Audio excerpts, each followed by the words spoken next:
आज हम सारे लोग महिला कांग्रेस के तरफ से यहाँ प्रोटेस्ट करने आए थे, ये मांग के साथ कि ईश्वरप्पा जो एक ठग है, एक क्या बोलते हैं किलर है, उसके अरेस्ट करने के लिए हम मांग करने आए थे।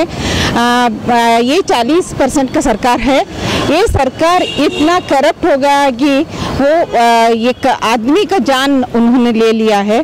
सो इसके अगेंस्ट हम सब मिलके महिला कांग्रेस के तरफ से हम सब लोग ये ईश्वरप्पा का अरेस्ट के लिए सेक्शन 360 के तहत उनको अरेस्ट करने की मांग करते हुए हमें आज प्रोटेस्ट किया हुआ था। हमें प्रोटेस्ट करने भी नहीं दिया गया। सारे महिलाओं को, सारे औरतों को यहाँ ला के हमें डिटेन करके रखा हुआ था।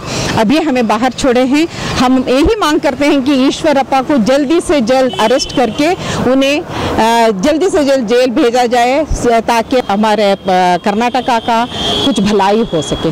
देखो, ये सरकार ही ऐसा है, दूसरों को ये ब्लेम करते रहते हैं। आज देखो इनके पास कोई मुद्दा नहीं है, सिर्फ हिजाब, हलाल, मुस्लिमों को मारो, काटो, तोड़ो, इसी में लगे हुए हैं। इसका किसका भलाई होने वाला है? सोचो, देश का नुकसान ही होने वाला है। आज जो भी है, कर्नाटक सरकार के मिनिस्टर ईश्वरप्पा ने 40% कमीशन मांगने के बाद एक जो टेंडर लेने वाला कॉन्ट्रैक्टर था और उसने और उसके पूरे ग्रुप मिलकर नरेंद्र मोदी को लेटर लिखे थे वो लोग कि कर्नाटका गवर्नमेंट 40% कमीशन की डिमांड मांग रही है। ये सब जानने के बाद ईश्वरप्पा ने उनको लाइफ थ्रेटन किया है और उनको धमकी दिया है और जान लेने की धमकी भी दिया है।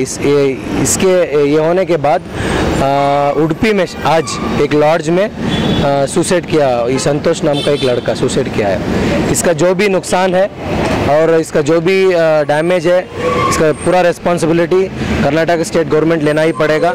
और आज NSUI और यूथ कांग्रेस की जानिब से आज हम लोग प्रोटेस्ट भी किए आज, और इसके बाद ईश्वरप्पा रिज़ाइन करना चाहिए और FIR और उनके ऊपर रिज़ाइन भी करना चाहिए, हमारा मांग है। उनके मिनिस्टर और MLA पदवी से उनको हटाना चाहिए।